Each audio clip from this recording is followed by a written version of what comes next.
En el video anterior hablamos específicamente de la presión hidrostática, cantidad que aparecía en todos los puntos del fluido. Comentamos además que esta presión se debe a las colisiones de las partículas que componen el fluido y van en todas direcciones. Así, la presión dentro del fluido generará fuerzas perpendiculares sobre cualquier superficie que se adentra al medio. Nos dimos cuenta además que esta presión depende de la profundidad a la que está el punto que estamos estudiando, encontrando que era mayor mientras más profundo se esté dentro del fluido, hechos que se resumen en lo que se conoce como el principio de Pascal. En este video estudiaremos uno de los efectos importantes que aparecen debido a esta presión o a la diferencia de presión a distintas profundidades, que es la aparición de fuerzas verticales que ayudan a la flotación de los cuerpos que se adentran al fluido, fuerzas conocidas como fuerzas de empuje. Mi nombre es Fabricio y esto es Fabrofis. Hola amigos, como comentamos al principio, la presión hidrostática que ejerce el fluido dependerá de qué tan profundo se esté dentro del medio y esta será la encargada de generar una fuerza que conocemos como fuerza de empuje. Para estudiar esto, pensemos en una región con un fluido estático que podría ser agua y consideremos una porción de este fluido. Ya sabemos que las partículas del fluido generarán presión sobre todos los puntos del fluido y en particular lo harán sobre las superficies de la porción que estamos analizando. Esa presión generará una fuerza que es perpendicular en cada punto de la superficie de este fluido. Ahora bien, como esta región está en reposo, nuevamente recurrimos a las leyes de Newton para ver el análisis de fuerzas que aparece acá. En el video anterior, nos dimos cuenta que la fuerza generada por la presión del fluido no tiene efectos relevantes en la componente horizontal del cuerpo, y eso es porque estas fuerzas se anulan. Sin embargo, notamos que debido a que la presión depende de la profundidad, entonces a mayor profundidad se generará mayor fuerza que en los puntos de menor profundidad. En términos prácticos, esta diferencia de presión generará una fuerza que va desde donde hay mayor presión a menor presión, que para esta situación es hacia arriba. Entonces, si nos acordamos de la primera ley de Newton, y como este cuerpo está en reposo, podemos asegurar que la sumatoria de fuerzas que están aplicadas sobre este cuerpo deben ser cero. Ya identificamos una de estas fuerzas, que de hecho es la fuerza generada por la diferencia de presión, que es hacia arriba y le vamos a llamar E. Y por otro lado, ya que tenemos una porción de este fluido, pensemos que esto es agua, entonces va a tener su propio peso que le vamos a poner P hacia abajo. Haciendo uso de lo que aparece aquí en el diagrama de cuerpo libre, podemos asegurar que la sumatoria de fuerzas en el eje Y tendríamos la fuerza E, que es positiva porque es hacia arriba, y el peso que es hacia abajo lo vamos a dejar negativo, y por lo tanto esto tiene que sumar 0 por la primera ley de Newton, y entonces podemos asegurar que esta fuerza E es igual al peso de la región. Aquí no nos podemos olvidar que esta porción es del mismo fluido que está acá afuera, y entonces como la forma es irregular, es más conveniente calcular el peso o la masa de esta región a través de la densidad y el volumen que nosotros sabemos que tiene esta región. Entonces el peso, que es igual a la masa por la aceleración de gravedad, la podemos escribir en términos de la densidad del fluido, que es el mismo fluido que está acá afuera, el volumen que está usando y también de la aceleración de gravedad. En este punto debemos mencionar que la fuerza hacia arriba es generada por el fluido que está fuera de la porción y tiene directa conexión con la presión aplicada por el fluido externo sobre las paredes de la porción. Así, esta fuerza depende únicamente de la geometría de la porción y del fluido que está ejerciendo presión sobre las paredes de la región. Ahora supongamos lo siguiente. Vamos a, entre comillas, recortar esa región y dentro de ella pondremos un objeto con exactamente la misma forma de la porción irregular que estudiamos. Resulta que nos dimos cuenta que la fuerza que siente esa región se debe a dos factores, a la forma y al fluido que está por fuera. O sea, este objeto que ahora está inmerso dentro del fluido sentirá una fuerza que ahora la llamaremos fuerza de empuje, que será hacia arriba y con exactamente la misma magnitud de la fuerza que se calculó para el caso de la porción irregular del fluido, es decir, el peso del fluido de esa región. Así, nos damos cuenta que cuando un objeto se adentra al fluido, este sentirá una fuerza hacia arriba cuya magnitud es la densidad del fluido que está por fuera, la aceleración de gravedad y el volumen del cuerpo que está sumergido. Y podemos agregar a esto que esa fuerza de empuje E es exactamente igual al peso del fluido que estaba en el lugar que ahora ocupa el cuerpo, o sea, diremos que la fuerza de empuje es igual al peso del fluido desalojado por el cuerpo. A modo de resumen, Cuando un cuerpo se sumerge en algún fluido, este sentirá una fuerza hacia arriba llamada fuerza de empuje, que es igual al peso del fluido que es desplazado, lo que matemáticamente puede escribirse como la densidad del fluido, la aceleración de gravedad y el volumen del cuerpo que está sumergido, hecho que se conoce como el principio de Arquímedes. Aquí unos recordatorios importantes. Dado que la fuerza ejercida por el fluido es una fuerza, entonces podemos pensar inmediatamente en las leyes de Newton y en los diagramas de cuerpo libre.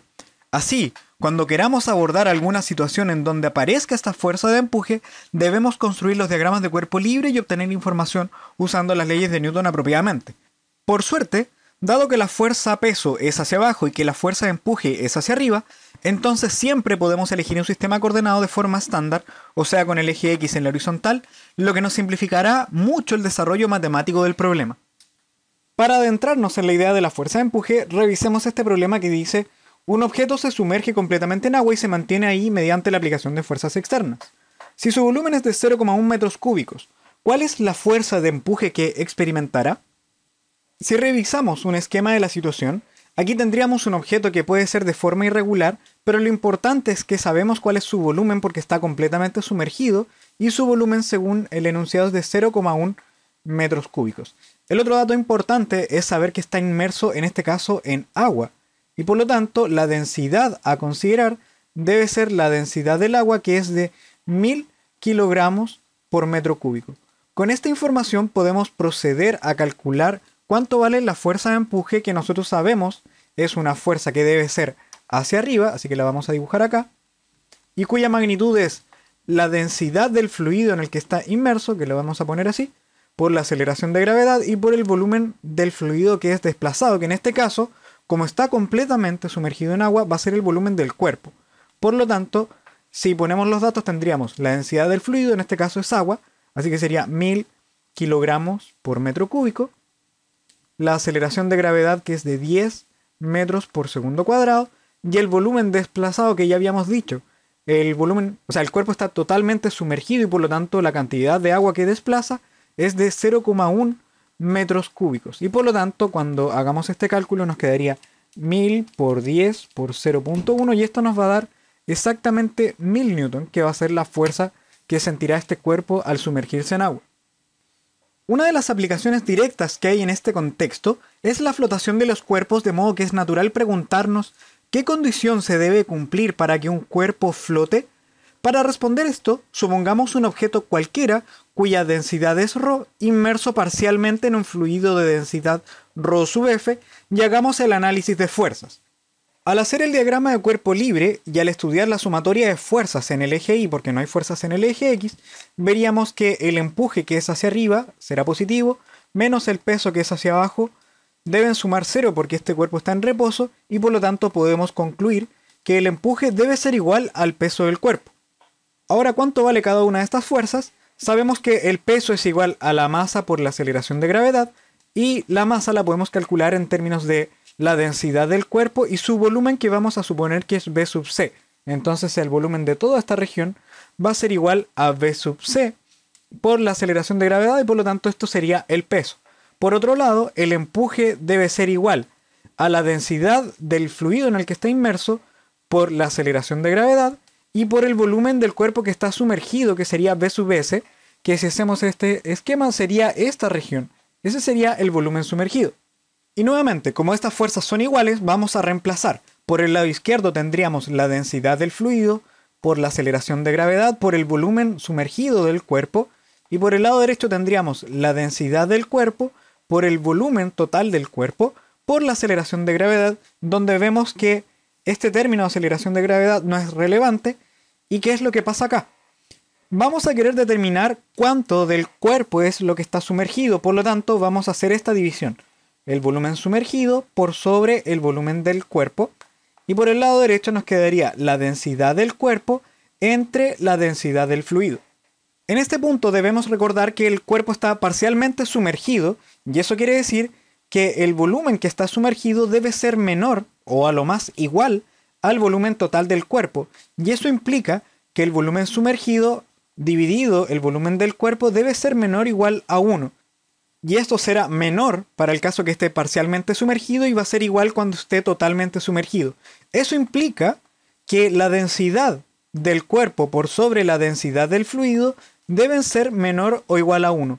Por lo tanto, uno puede concluir acá que la densidad del cuerpo es menor a la densidad del fluido, y si se cumple esta condición, podremos asegurar que el cuerpo va a flotar. Incluso podemos extender esto y darnos cuenta que esta cantidad, el volumen que está sumergido entre el volumen del cuerpo, es algo así como porcentualmente cuánto el cuerpo va a estar sumergido.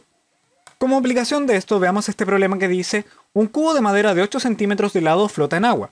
Si la densidad de la madera es de 850 kilogramos por metro cúbico, ¿qué distancia flota por sobre la superficie?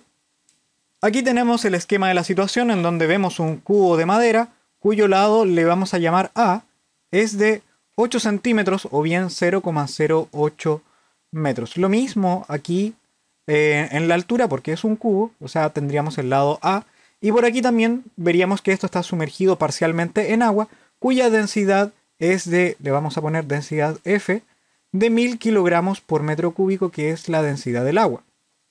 Ahora, si hacemos el diagrama de cuerpo libre, nos vamos a encontrar nuevamente con la fuerza de empuje y la fuerza peso, y como este sistema está en equilibrio, diríamos que la sumatoria de fuerzas es igual al empuje, que es hacia arriba, menos el peso, que es hacia abajo, y debe ser 0, y por lo tanto el empuje es igual al peso, que es igual al resultado que habíamos visto previamente. Entonces, con esta información podemos calcular la masa y el peso de nuestro cubo de madera y también la fuerza de empuje. Y eso es porque el peso sabemos que es la masa del cuerpo por la aceleración de gravedad, y la masa la podemos escribir en términos de la densidad del cubo de madera, que le vamos a llamar ρ sub m, por el volumen de este cubo de madera y por la aceleración de gravedad. Ahora, como esto es un cubo, el volumen de este cubo es el lado al cubo, y esto nos daría algo así como 0,000512 metros cúbicos. Y la densidad ya la tenemos, así que podemos calcular cuál es el peso, que serían 850 kilogramos por metro cúbico. El volumen de este cubo de madera es de 0,000512 metros cúbicos, y la aceleración de gravedad, no nos olvidemos que la vamos a contar por 10 metros por segundo cuadrado. Entonces, ¿cuánto nos da esto? Algo así como 4,352 newton, y vendría a ser el peso de nuestro cubo de madera. Ahora, y por otro lado, como sabemos que el empuje es igual al peso, podemos calcularlo, y es igual a 4,352 newton. Pero sabemos que el empuje es la densidad del fluido en el que está inmerso, que en este caso sería la densidad del agua, 1000 kilogramos por metro cúbico, por la aceleración de gravedad, que contamos 10 metros por segundo cuadrado, y por último por el volumen que está sumergido, que corresponde al volumen de esa región. Con eso podemos determinar cuánto del volumen está sumergido, que vendría a ser 4,352 newton dividido 1000 por 10, que serían 1000 kilogramos por metro cúbico entre 10 metros por segundo cuadrado. Y entonces, al dividir esto, nos quedaría algo así como 0,0004352 metros cúbicos. Ahora vamos a chequear un resultado, porque resulta que tenemos el volumen sumergido y tenemos el volumen total del cuerpo. Entonces nosotros habíamos dicho que podíamos calcular porcentualmente cuánto del cuerpo está sumergido, y eso lo podíamos hacer a través de la densidad. La receta era tomar el 100% y vamos a multiplicar por la densidad del cuerpo, que en este caso es la densidad de la madera, y lo vamos a dividir por la densidad del fluido en el que está inmerso, que en este caso es 1000 kilogramos por metro cúbico. Por supuesto, el resultado de esto es que el 85% de nuestro cubo de madera está sumergido. Comparemos eso con los resultados que obtuvimos acá, porque de hecho sabemos que el volumen sumergido es este 0,0004352 metros cúbicos, y que el volumen total del cuerpo es de 0,000512 metros cúbicos. Entonces, vamos a calcular cuánto es porcentualmente, y tendríamos que hacer 100% por el volumen de lo que está sumergido, que serían estos 0,0004352 metros cúbicos, dividido los 0,000512, y a ver cómo nos da esto en la calculadora, sería 0.0004352 entre 0.000512 y esto por 100. O sea, nos da exactamente el 85%. De modo que podríamos calcular el volumen sumergido por un lado, simplemente encontrando el volumen y el porcentaje, o lo podemos hacer a través de las densidades. Aunque ojo, este resultado solamente es válido cuando el cuerpo está parcialmente sumergido y no hay ninguna otra fuerza que haga que el cuerpo esté más hundido o más afuera. Bueno, ya sabiendo que esto funciona, lo que podemos hacer, y de hecho para responder la pregunta, es calcular cuál es la distancia que está por sobre el agua y vendría a ser esta altura h que vamos a calcular. Pero tenemos el volumen que está sumergido que corresponde a esta región y que vamos a asociar a una altura h, porque resulta que el volumen que está sumergido va a ser el volumen de la base, que es a cuadrado por la altura h grande, así que al reemplazar sería 0,08 metros por 0,08 metros, ¿cierto? La base en el fondo, 8 centímetros por 8 centímetros de profundidad por la altura h. Y todo esto debe ser igual al volumen sumergido que habíamos dicho que es este 0,0004352 metros cúbicos. De aquí podemos determinar entonces esa altura h y sería la división entre ese volumen sumergido que estamos anotando ahora dividido el área de la base, que es este 0,08 al cuadrado. 0,08 al cuadrado. Y el resultado de esto, a ver cómo nos da. 0.0004352 entre 0.08 al cuadrado. Y eso nos da 0,068 metros. En el fondo, estos son 6,8 centímetros, pero que están hundidos. Entonces, si el cubo en total tiene un lado A y que lo podemos separar en la altura h chica que está arriba o por sobre el agua, más la altura h grande que está dentro del agua, si trabajamos esto en centímetros o metros sería equivalente y tendríamos que 8 centímetros, que es el lado del cubo, es igual a la altura que estamos buscando, que es la que está por sobre el agua, más los 6,8 centímetros que acabamos de determinar que están sumergidos. Y por lo tanto, con esto podemos determinar que la altura es 8 menos 6,8 en centímetros, o sea 1,2 centímetros que están por sobre el agua. Y bueno amigos, con eso terminamos este video y también me gustaría dejarles una pregunta a la que espero sus respuestas en los comentarios. Y la pregunta es: un trozo de madera de volumen 0,05 metros cúbicos flota en el mar.